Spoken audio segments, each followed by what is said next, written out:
2015, I was on the pit wall with Callum, Rob's son, and they didn't come round. And you get all kinds of stories. Oh, they're okay, they're fine. We got all this as they came in. So in the end, I went round on Robert's push bike, and I kept calm because I could see that everything was being done that was possible. Knockhill circuit were fantastic, as Rob and Steve will tell you, but it was horrible. Internally it was horrible, but we've still got them both. Rob told Steve to get on and get racing again, but we were very lucky, as they were, that it could have been worse. Not a lot, but it could have been worse. Next year's target is to win the championship, without a doubt. There's not a doubt in my mind that next year I will challenge for the British Championship. If I got the chance to get back out on a bike, yeah, I'd be there, I'd have a go. Steve and Rob were my friends, and to see what they went through and to come out the other side, I wouldn't have been doing them justice if I didn't do it.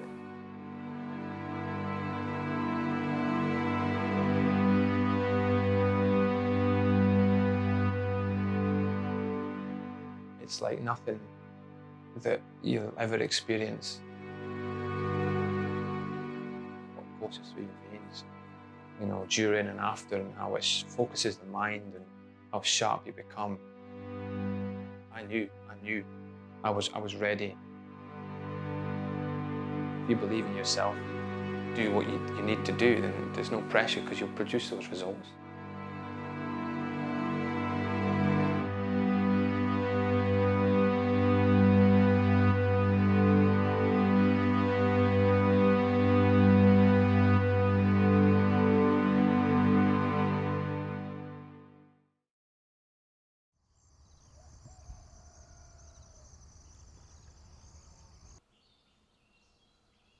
Everybody thought that, you know, everybody was delighted that we were back, which was great. You know, it was a great atmosphere in the paddock, but I don't think anybody expected us to be that fast that soon. No. I think they thought if we were in the top 10, especially with the field that was there, that we'd be doing really well, you know. But we kind of knew deep down that what we were capable of, and we really did want to go and upset the apple cart straight away, and we did just that. Going into 2018, coming into this year was winning. That's was the plan all winter. We wanted to do it with big engine as well. We both came off the end of last year on a high, and knowing that there was a rule change coming, I think it was the longest winter ever. Just desperate to get back on the bike. Yeah. Quite often you finish the year in October and you know you've had enough, you're done. But we'd finished on such a high that we could have kept racing for the rest of the winter. But no, you got to be sharp, ready for the new year, for the new season as well. And we were definitely that. That's for sure.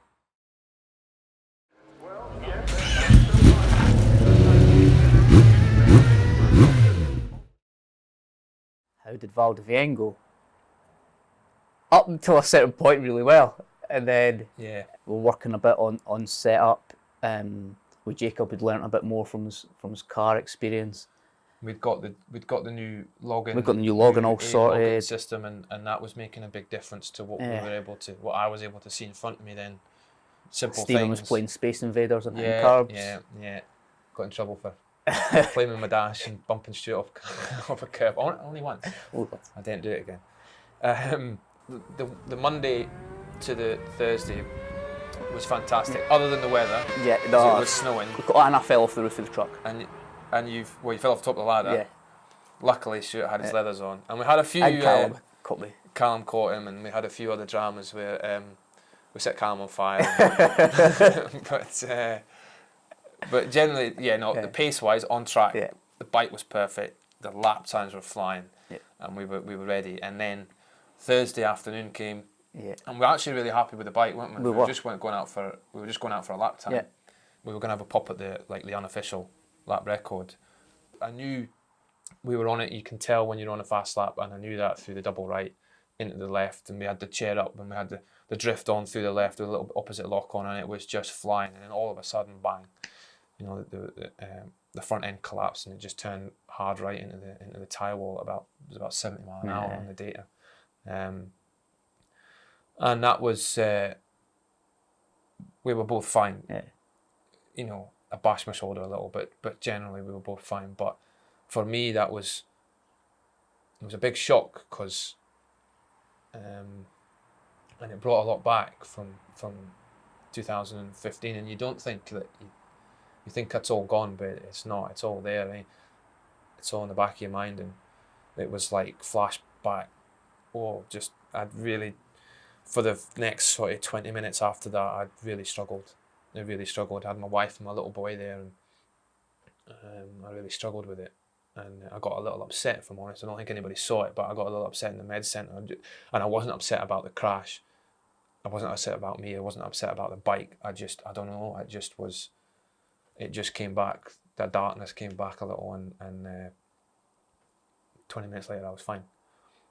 But and I didn't lose focus on what we were going to do. And then from then on, we had a lot of work to do. Then, you know, Stuart and the boys were mega, you know, getting it fixed. Yeah. But it did put it is what it is, isn't it? It happens, you know. And what happened again was something that we had checked. You know, we pride ourselves in our bike maintenance, and we had checked it, and it was a nut that had come loose that had dropped off and caused something to drop off that didn't let the bike steer. And you know, again, something that just doesn't really happen very often. We got a little bit caught out, but LCR fixed it like almost the next game. Yeah, Ben and Tom from LCR, you know, I rang him, and I was thinking we had 2 weeks till Brands Hatch, first round, and I rang them and they were great, and Stuart drove 750 miles to where LCR are based in pretty much just one hit. The lads worked on it solid till 9 o'clock that night, and 8:30 on Sunday morning we rocked up, and it had a new, you know, we had a new front end on it, and we set it up and loaded it up and into the truck and home. Because of what we'd achieved in 2017, we were very lucky that we picked up, you know, a new sponsorship as well.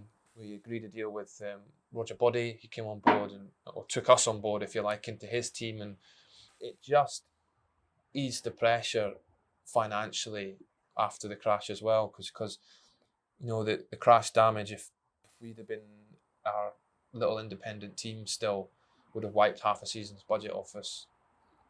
And then we'd have done it, we'd have fixed it, we'd have been at Brands Hatch, but from Brands we'd be thinking, whoa, we need to be really careful now, because we're really low on funds. But joining a bigger team, and there's pros and cons, but to be perfectly fair, this year it's only really been pros, hasn't it?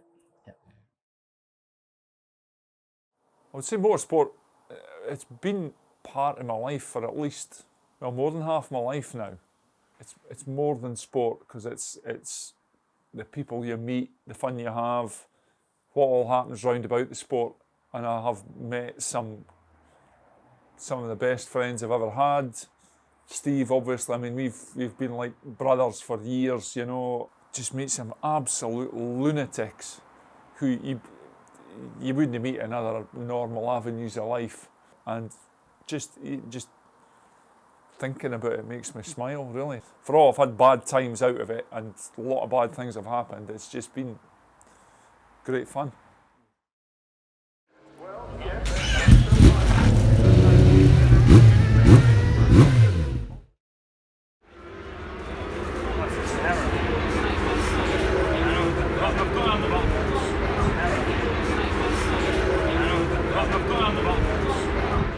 What inspiration did we take from 2017? Knowing we could do it, knowing we were fast, knowing that we knew how to set the bike up. Confidence. Confidence, yeah. Confidence in the machine, yeah. Confidence and each other.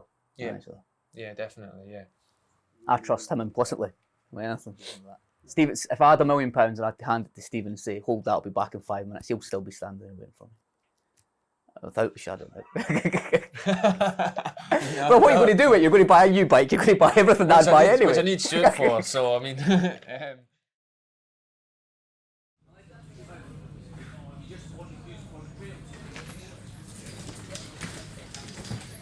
we knew the lap times were there. We had all the data from the year before and the lap times. So we went out this year chasing our lap times, just trying to better everyone. So whether you're battling with somebody or if you're not battling with somebody, you're battling yourself then as well. So we're always pushing. After the crash and testing, it did throw us for the first couple of rounds. Well, the first round we went to Brands Hatch for the first round on the Indy circuit and had big issues with the handling of the bike, and nobody's fault. It was just set up a little different to how we have it set up. But we soon dined that out. But it cost us a few points. But granted, it didn't maybe make a difference in the long run. But frustrating, I think. Yeah, definitely. Yeah, because we wanted to go and right from the start, sort of go quick and sort of lay the gauntlet down. Really, that was going to be our year. Yeah. So yeah.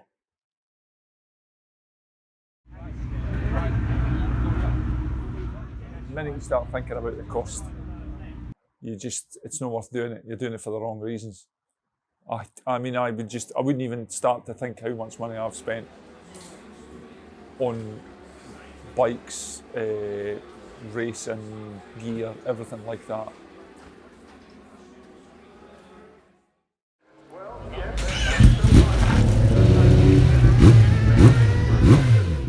Monocoque Formula 1 is similar to a Porsche 911. All the weight's at the back.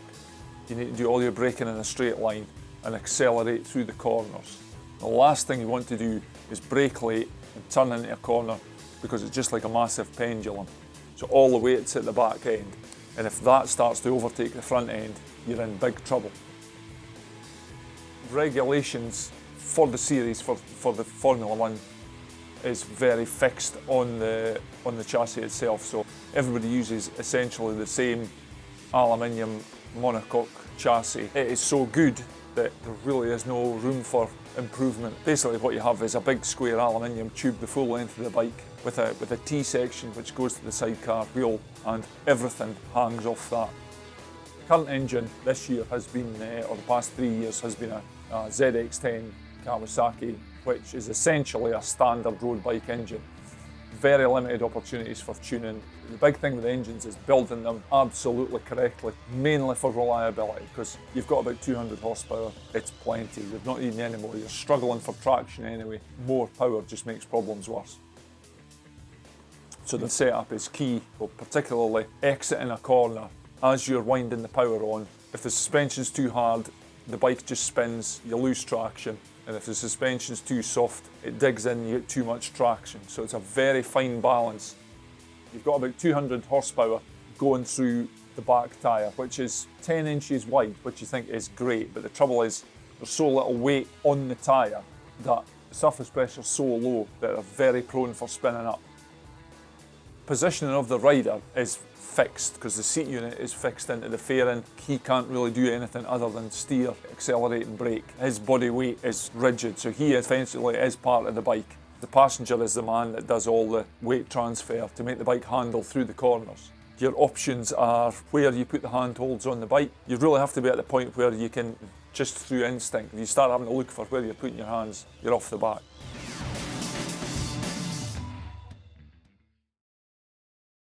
Well, I joined the army when I was 17. Joined Transport Royal Logistics. I drove trucks, and through that got into motorbikes. And I was in a motorbike display team. And one of my good friends, Scott Harvey, he used to race motocross and do trials riding. And we used to go to TT every year together to watch that. And I just fancied having a go.